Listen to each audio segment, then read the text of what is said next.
رابطه باید از نظر احساسی رضایت طرفین رو برآورده بکنه.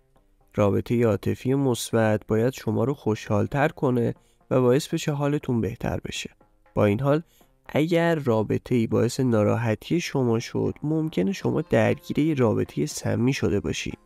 توی این ویدیو 5 تا نشونه مهم رابطه سمی رو بهتون میگیم. 1. عدم اعتماد. یکی از علائم هشدار دهنده رابطه سمی عدم اعتماده.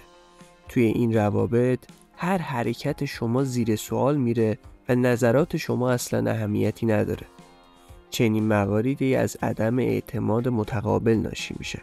وقتی شریک زندگی شما به شما اعتماد نداره، توی تمام مسائل زندگی شما دخالت میکنه و این دخالت‌های زیاد ممکنه شما رو خسته کنه.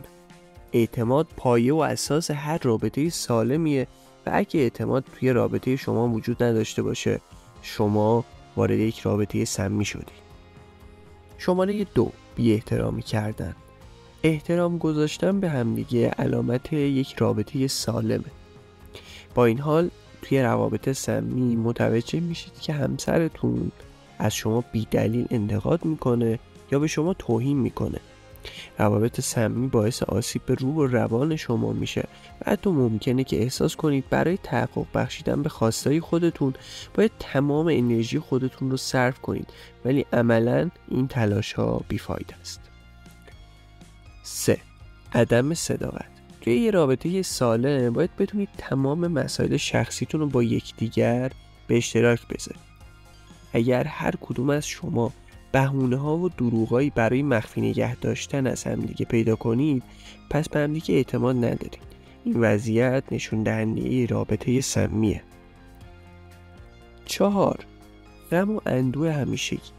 اشکالی نداره که گاهی غمگین بشید، اما اگر این غم دائمیه و شما رو به سمت افسردگی سوق میده، به نظر میرسه شریک زندگی شما فقط به ناراحتی های شما اضافه میکنه و برای بهبود این قضیه تلاشی نمیکنه. 5. قطع روابط با دوستان و خانواده خود. روابط سمی میتونن اونقدر طاقت فرسا باشن که شما مجبور بشید که دوستا و خانواده‌تون رو ترک بکنید و یا اونها رو نادیده بگیرید. اگه برای جلوگیری از درگیری با همسرتون روابط خودتون رو با دوستاتون و خانواده‌تون متوقف کردید، این نشونه یه رابطه سمی. توی کامنت ها لطفاً بهمون بگین دیگه چه علامت هایی برای رابطه های سمی میشناسید که ما اشاره بهشون نکردیم.